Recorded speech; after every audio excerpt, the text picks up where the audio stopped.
Welcome to my American history notes, where I discuss my conclusions that I've drawn from studying American history. And you will not agree with all my conclusions, or maybe even any of them, but you should know about the topics I discuss, the people, and the events. So we're going to discuss some colonial versions of European wars that spilled over into the Americas today, as we get to the birth of our nation. So between 1702 and 1713, the American version of the War of the Spanish Succession, known in North America as Queen Anne's War, rocked the colonies. I've already mentioned some of the actions of that war and the combined raids of the Carolinian and the Indian allies along the frontier, excuse me, with Spanish Florida. The War of Jenkins' Ear between 1739 and 1743 was an extension of those hostilities regarding the dispute with the English and the Spanish over the border of Florida.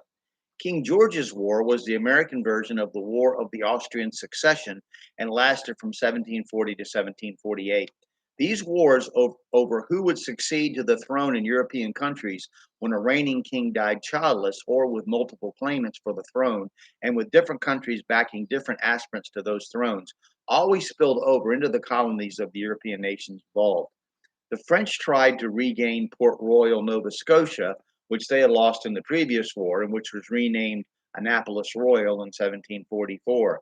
In 1745, a New England expedition under the leadership of William Pepperell, supported by British ships, besieged Louisburg and brought about the fall of the heavily fortified structure, with one of the first large uses of artillery on the North American continent. The pride of the New Englanders and of all Americans who heard of this great victory made them feel that they had proven themselves to the mother country, a term coined way back in 1617 by Pilgrims John Robinson and William Brewster for England. This confidence was one of the factors that led to the Revolution, according to H.W. Brands in his book entitled The First American, The Life and Times of Benjamin Franklin.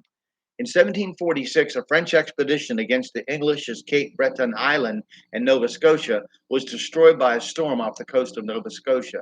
For the next 2 years, a New England campaign to Canada led to French and Indian raids on settlements. William Johnson, New York's commissioner on Indian affairs, and Conrad Weiser, who favored the Iroquois nation's territorial claims against the Delaware Indians, secured the alliance of the Six Nation Iroquois Confederacy against the French and their Indian allies. However, the 1748 Treaty of Aix-la-Chapelle resulted in an uneasy peace in the colonies, with colonial disgust poured on the British crown for returning Louisburg to the French in exchange for Madras, India.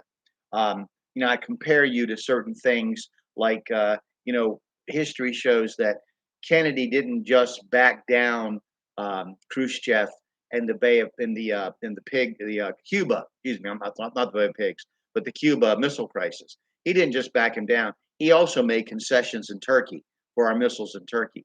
So it was a deal, and that's what this was, a deal. The British just didn't return Louisburg; they got Madras, India. We're going to discuss the first really World War. Should have been World War Zero, World War One, the 7 Years' War in Europe, just a little bit next. But we're going to focus on its version. It's how it played out in America. So I look forward to talking to you again, and I hope this will spur you to study. And if you already know all about this stuff, that's great. If you don't agree with me, that's fine too.